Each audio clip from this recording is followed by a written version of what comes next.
In the heart of Emegi stood a castle, towering, proud, and wrapped in legends. Its white walls glimmered in sunlight like ivory, but under the pale moon, it looked like the resting place of ghosts. The people of Himeji said, at night, the castle does not sleep. Servants whispered of footsteps in empty corridors, the rustle of silk robes when no one was there, and a woman's voice, counting dot. This is the story that birthed those whispers. The story of Okiku's, Okiku, was not a noblewoman, nor a samurai's daughter. She was a servant girl.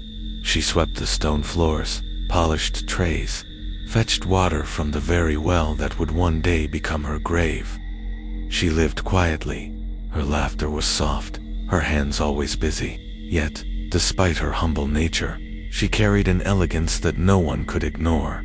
Long black hair, smooth as silk, eyes that reflected kindness, but also a strength she rarely showed. Other servants often gossiped about her. Okiku is too beautiful for her station, whispered one maid. She will catch someone's eye, and it will end badly, muttered another.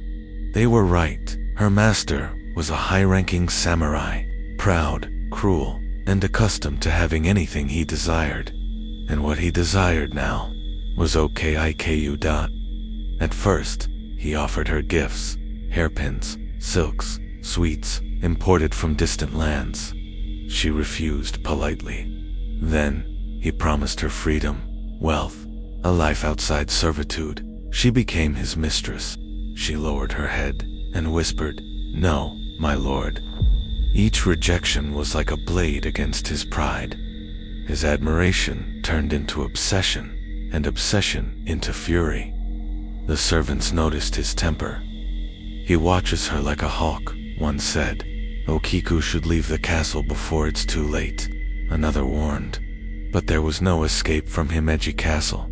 In the castle treasure room were 10 golden plate heirlooms of great value. One evening, the samurai ordered Okiku to clean the room. When she entered, she found only 9 plates. Her heart froze. She counted aloud, her voice trembling. 1, 2, 3, 4, 5, 6, 7, 8, 9. She searched again, panic rising in her chest. She counted once more, slower this time, praying she had missed. 1, 2, 3, 4, 5, 6, 7, 8, 9. The 10th plate was gone. The samurai appeared from the shadows. His voice was calm, too calm. "Okiku, you have lost what cannot be lost. Do you know the punishment for such failure?" Tears welled in her eyes. "My lord, I swear." "I did not." He leaned closer, his words sharp as steel. "There is one way to save yourself. Become mine.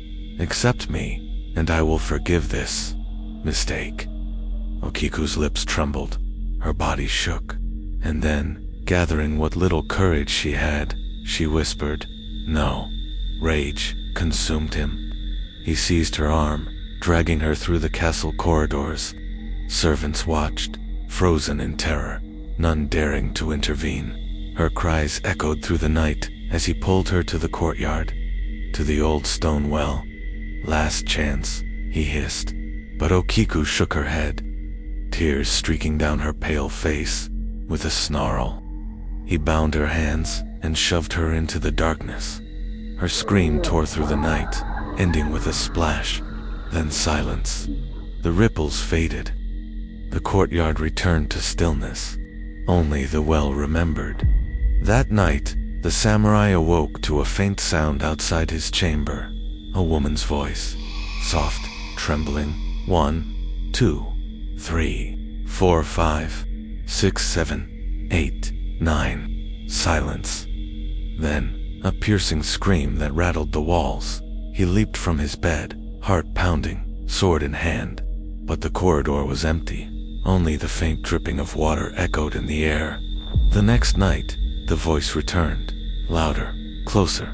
1, 2, 3, 4, 5, 6, 7, 8, 9. Again the silence. Again the scream. Night after night it came. his eyes hollowed from sleeplessness. His hands shook. He begged priests to banish the spirit, but nothing silenced her.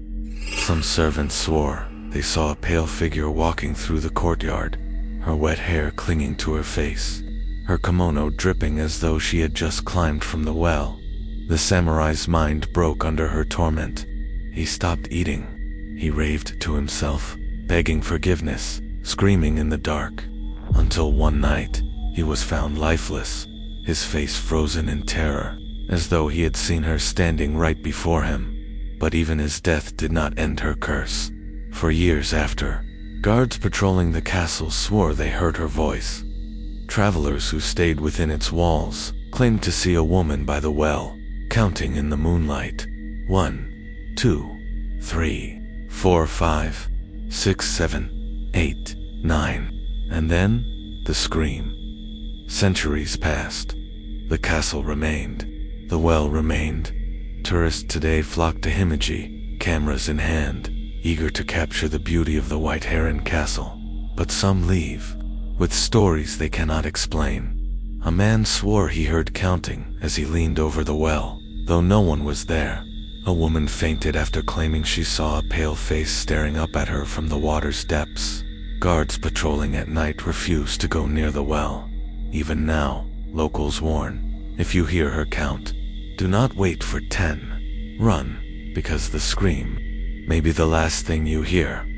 Okiku's soul lingers still, bound by betrayal, rage, and sorrow, forever trapped between 9 and 10. And if you ever find yourself at Himeji Castle, when the night is still and the air is cold, listen closely. 1, 2, 3, 4, 5, 6, 7, 8, 9. The next scream might not come from the well. It might come from right behind you.